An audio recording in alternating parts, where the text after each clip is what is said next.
Salutations to the fans of the emblem. This is Donovan 1 and Mekkah. Hi. And we are showing Chapter 7 of Fire Emblem 5 Paragon Mode's 0% Girls playthrough. Leif and company are still not quite yet home free.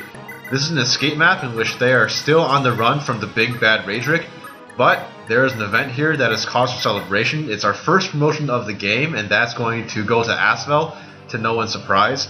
And in addition to becoming a wise sage, Asvel gains some of the largest promotion bonuses ever in Fire Emblem history upon becoming a sage. And Mekkah, I don't really understand what the real life mechanics of promotion are, but my hypothesis is that it's like an instant transition to puberty. So not only is Asvel a manly man, but he's also a lot more self-conscious around women. I don't know about becoming a manly man, because he only gets one build and no beard like any sage would. But plus 5 to magic, for example, and plus 6 to speed is nothing to shake a stick at, and Asvel will be a lot better at combat from now on. So as Don said, this is another escape map, and we're making a straight beeline towards that nice red arrow that we need everyone to get to. Unfortunately, a bunch of angry swordfighters are in the way, and swordfighters are classically a pretty annoying class to deal with in the Fire Emblem series. Most of these swordfighters are no exception, because they've got some killing edges, silver sword, iron blade, but some of them also have shitty weapons and are much lower level and have like iron swords, so that can kind of make things tricky. One of the swordfighters is recruitable. That guy is Shiva, and we met him back in chapter 2X. He has a killing edge, as red mermaids that are recruitable usually do. We need to recruit him with Staffy, who just appeared along with Finn, because they were apparently just chilling somewhere, but they decided to rejoin us. But unfortunately, Staffy is on the wrong side of the mountain range. You'd think that Lifis would be able to recruit Shiva, given that they were formerly allies in chapter 2X, but it's kind of a testament to Lifis' poor character that Shiva wants nothing to do with him at this point in the game. And if you were to try to recruit Shiva with Lifis, you're not going to get a recruitment conversation, and you're going to be pretty sad. So the only option is to somehow get Staffy to Shiva, and if you were to play this chapter a bit casually, there's a pretty easy way to do so.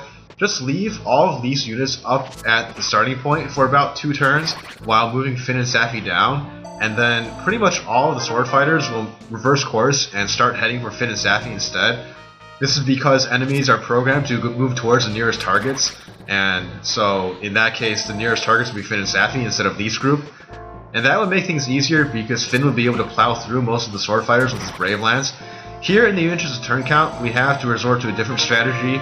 Our best option for offense is to have Brighton plow through all of these sword fighters with Wrath boosted Steel Axe criticals, and that's a bit of a problem because Steel Axe is one of the least accurate weapons in the game, and even though Brighton's getting support bonuses from Machua and Nana's Charm, his hit rate's still pretty shaky, and it's also not helped by the fact that he has Weapon Triangle disadvantage. Now, this might not be something you're familiar with in the Fire Emblem series, but yeah, Weapon Triangle is a thing in this game. It's just 5% though, so it doesn't matter in the grand scheme, and we've been able to mostly ignore it until now, but we thought we might as well mention it somewhere where it might matter. If you stay up north to lure Shiva towards Finn and Staffy, then you will have to deal with reinforcements that you might have seen appear in the north. If you look closely, you can see a Paladin boss appeared in a certain spot. If you put anyone in his spot, like it can even be like Leif or something, the Paladin will actually not appear, and only one wave of reinforcement will appear, because if you don't block the spot, then more waves will appear. Thankfully, these reinforcements are not an issue for us, because we just outrun them with our breakneck pace. So if you're playing this chapter casually, those are 2 easy ways to trivialize this chapter, which is otherwise pretty interesting. You also get a pretty amusing cutscene out of it, because when the enemy Paladin boss appears, Raedric walks up to him and tells him, "Hey, Leif's escaping," and then commands him to go after Leif. So if you were to block off that boss with Leif, then you get the cutscene in which Raedric walks up to Leif and then tells Leif that he knows that he's escaping, and commands him to go after himself or something silly like that, and afterwards Raedric just casually walks and leaves the map. So we've mostly dealt with the group of enemy sword fighters, save for a straggler that's caught in between Machua and Brighton, and Shiva. Now, in order to make sure that Shiva doesn't kill any of our units, or worse, kill himself, we resorted to the tried and true strategy of offering up Lara as capture bait, and that's pretty helpful because we're going to end up manipulating Shiva's AI such that it's going to look like he's going to escape the map in the same direction as the rest of our units, but he's still going to be an enemy. Yeah, when an enemy unit captures a player unit or an NPC, they will try to escape the map and stop attacking, and that will stop Shiva from suiciding or anything. But Shiva can only escape from the north of the map, where the Cavaliers come from. And the reason he goes south instead is because he thinks he has to go all the way around the mountain through where all the bandits are. And this is because we've blocked him off with Karin and Lifis, who came back from visiting those villages. And because of this, it kind of looks like Shiva really just wants to join our team and help in our effort. And we're gonna do that, but we just can't reach him yet with Staffy, who was rescued by Finn.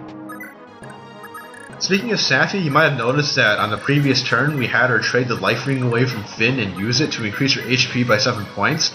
This is a bit weird if you consider that Staffy is not a combat unit, so she has no need for that HP. But the reason why we did this is in consideration of the fatigue mechanic in this game, which we mentioned in the introduction video but haven't talked about it because it's been a non-factor in these maps. Fatigue doesn't come into play until you get the preparation menu started in the next chapter. And what fatigue is that it's a counter that increments every time a unit performs an action such as attacking, dancing, going to the arena, or using a staff. And at the end of a chapter, or at the beginning of a chapter, if a unit's total fatigue is greater than his maximum HP, then that unit cannot be deployed in that chapter unless you give that unit a special item that we currently don't have. So it's basically kind of a mechanic to prevent the players from overusing units like all the time. And in the case of Staffy, it's important because staffs can increment fatigue by up to 5 points per use. And Staffy's going to be our primary staff using unit for a large portion of the game. So she needs the extra HP to avoid having to sit out certain chapters. So while we wait for Staffy to recruit Shiva and then for everyone to get to the escape point, we have some extra time with Finn, who arrived there earlier, and that means we have some time to get to the arena. The arena in this game is kind of generous, I think. There are certain units, a lot of them actually, who do really well in it. Examples are units with good inherent skills and nice pursuit critical. An example of such a unit is the newest recruit Shiva. He has the soul skill, which will randomly deal some damage during the fight when he attacks, and he also has pretty good pursuit critical, so he would be a good candidate if he had enough move, but he doesn't. So instead we resort to like Hicks, who is mediocre, but he gets the job done anyways. Promoted units, such as Asvel in this case, would also fare really well, because the promoted enemies for some reason don't really scale as well to our stats. And the animations in the arena are also pretty funny. Yeah, this is the one chance in the playthrough that you'll get to see combat animations, because we turned them off for obvious reasons. This game's combat animations are kind of similar to, for example, Fire Emblem 9 and 10. It's a bit more dynamic. It's not like in the Game Boy Advance games where, you know, units sit on certain tiles and then they move into attack and then they go back to where they came from. Here, the units kind of like joust back and forth, I guess you want to put it that way. But the consequence of that is that really slow-moving units like this enemy general in the arena here are going to take forever to stab Asvel in the face. He's just going to slowly walk up and poke him with the Silver Lance. I guess when Asvel promoted, though, he learned a little bit of chivalry, because we didn't see that amount of generosity when he was plowing through those enemies back in Chapter 5. I think Asvel was just getting flashbacks from back during the Master chapters, when he was sitting like near the escape tile, and he was just waiting for Dalshin to finally move his ass around that place until they finally decided to leave him behind. Another consequence of basically how the animations work is if you were to go into the arena and you were to go into ranged combat, then the units start at a certain distance away from each other, and then every time they get hit, they get pushed back slightly, but because they never take a step forward to attack, then by the end of the battle, you're basically just going to have two units that are pushing each other against the opposite walls, which is kind of amusing. So you can see a bunch of Armor Knights came in here and they like teleported into existence. Normally that's kind of strange. That's because we're entering the general's mansion or something, and he's defending his turf, and everyone else will be really scared and run away.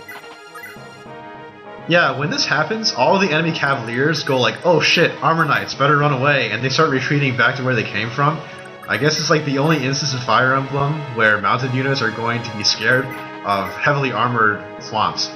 But in any case, we don't see that because we're going to finish this chapter in this turn. That's chapter 7 completed in 7 turns. We'll see you next time. See ya.